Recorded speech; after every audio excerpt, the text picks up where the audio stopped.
I'm going to tell you some tips to get through the area 10 so that you can start doing ranked mode. If you end up liking this video, hit the sub button, hit the like button, hit the bell ding-a-ding thing so you know when I post a video. Let's go, baby.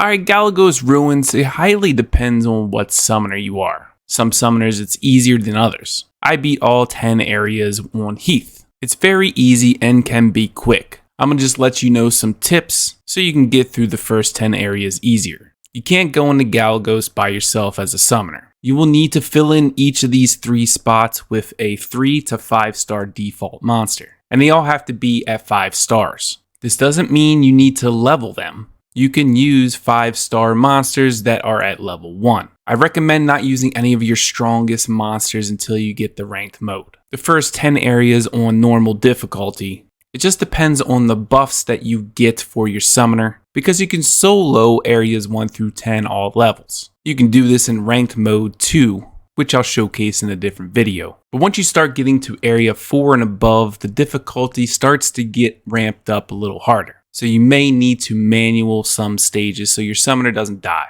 Just start off using your default 3-star monsters, get them the 5-star, and then go into the level. The more AoE skills that your summoner has, the better. Heath only has 1, which is his second skill. If your AoE skills are down, you can manipulate this by just kiting all of the enemies. And then when your skill is up, you can go ahead in and do the AoE skill. There's a lot of buffs and cards that you can get to help your summoner beat all of this, just by himself. I'm going to tell you some of the best cards to get. Again, it depends on what kind of summoner you are, but I'm going to tell you the ones that you should definitely get for sure. For the green quality, you want to get Summoner's Will Normal. Now, I already have 70% evasion on my Heath, so I didn't really need to get too much. I just made sure that I got 100% evasion. For when there's 50 enemies around me, I can just evade them non-stop, at least until my AoE skill is up. The second green card is Summoner's Will Attack, increasing your summoner's attack. The higher you go, the better. The more damage. You're going to need it to be able to one-shot these enemies with your AoE skill. Now for the blue quality, it depends on your summoner again. But for Heath, I got the card the 2 for 1 2. But this decreases the skill cooldown of active skill 2. The higher the card level you get, the more percentage it decreases the cooldown. This is Heath's AoE skill, so I wanted to be able to use it as much as possible. Now for purple qualities, there's 2 that I recommend, but again, it depends on the summoner. You may want to get other ones if you have more AoE skills. One is Eternal Lifekeeper Summoner. Every time you defeat an enemy, it recovers your HP. You may not need to get this on Kina, but it still will help. This recovers 2% of your HP every time you defeat an enemy. Makes sense when there's 30 enemies around you. Now depending on your summoner, you could also go for the 2 for 1 and the 2 for 3. These individually decrease the cooldowns of either A, active skill 1, or B, active skill 3. Really just depends, but if you have AoE skills on those skills, you might want to get that. But what I really found that was great, especially for Heath, was Jester's Assault.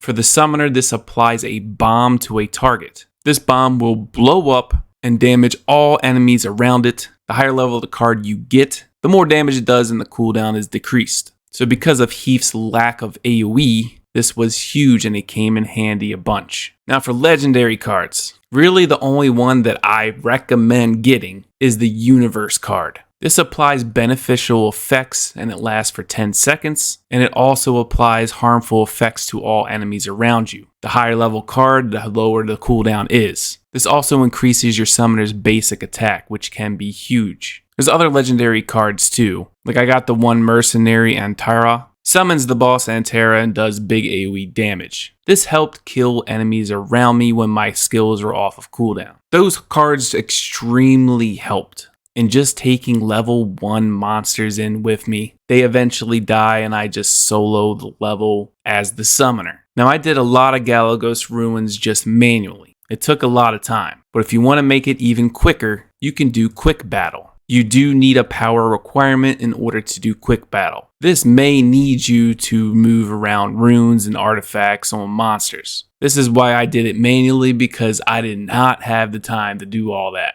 I didn't have the patience to do it either. So I just pretty much clicked enter and did everything manually. Like I said, all you need is 3 5-star units, but this could mean default 3, 4, or 5 stars. They just need to be evolved to 5 stars. There are some things you can do if you get into a higher difficulty and start dying. Now the new Galagos Ruins is pretty nice. It's smaller rooms, you don't have to run around much, and the monsters come to you. Now like I said, if you're having trouble, you can just wait till your AoE skills are up and then you can start blowing them up. What I like to do with the legendary card that gives me a ton of buffs, like a ton. I usually like to kite around and just wait for that to come back up. The legendary card that I have, it comes up every 30 seconds. This also resets the time on the bomb. And when I get these buffs, I just go in and start blowing them up. And there goes the bomb off too. You saw Antera do his thing, GG. Really, Galagos is all about how many monsters you have in your monster box. And if you can get your 3 stars and 4 stars all to 5 stars evolution. Because with the right cards, the right buffs, you just solo this with your summoner. But the legendary card that gives buffs is huge. I highly recommend that legendary card. That's really the only one I shoot for when I am able to pick legendary cards.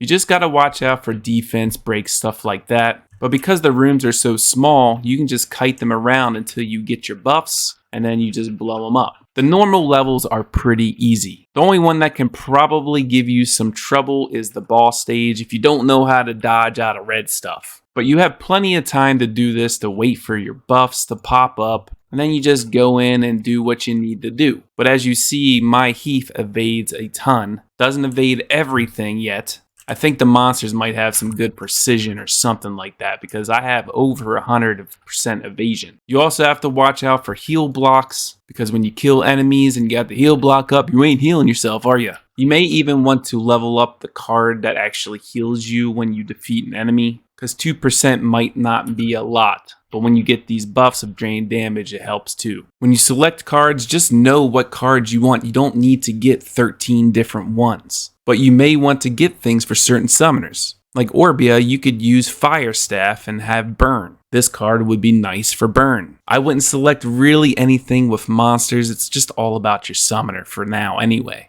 Or if you're Kina, for example, and you can do Dark Staff and do Reflect damage, this card might be good for you too. Deals additional damage, 25% of attack when you have Reflect damage. But don't be afraid to reset the cards. Because I mean, you should have a ton of gold by now, and it doesn't cost too much, and it caps out at 50,000. But because of that legendary card giving you buffs, this card as well is really good hard skin summoner, increasing the duration of beneficial effects by 6%. I already cleared out the Galagos shop, and I used the rest of the coins that I had on refined crystals in the shop. I heard when you quick battle too, you may lose some of the rewards. I haven't really noticed that when I was auto battling, but I'm pretty sure it is a thing. But you don't need to be a specific summoner, obviously. Some of the summoners are going to be easier, just like everything else in the game. But there's no excuse in doing this whatever summoner you main. You'll be able to do it, you just gotta pick the right cards. For boss stages, as long as you dodge out of all the red big circles of destruction and get out of this skill right here that applies a shield on him and it does a big explosion, you just run in, do some damage, run behind them, do some more damage, run behind them, do some more damage, and you can beat it, no problem. Ranked mode starts at area 11, and I don't know how these crazies are able to make it to area 44. They probably A, bought the Galagos pass, and B, have a ton of light and dark nat 5s that they're able to just throw in there. So yes, ranked is a pay to advance, pay to win type of feature because you need more monsters. But even if you get to ranked, it's just extra rewards, mainly the Galagos coins and the crystals. Unless you're super well, you need rank 1, 2, or 3 to get the legendary artifact. So as long as you just get to ranked, you'll be fine to get some extra crystal rewards. That's it for today's video. Just want to give you some tips on how to beat all areas, the first 10 areas of Galagos. Use those tips to push yourself in ranked until you run out of monsters, because that's what ranked mode is. If you end up liking this video, sub, like, ding ding a bell. I'll see you in the next one. Peace!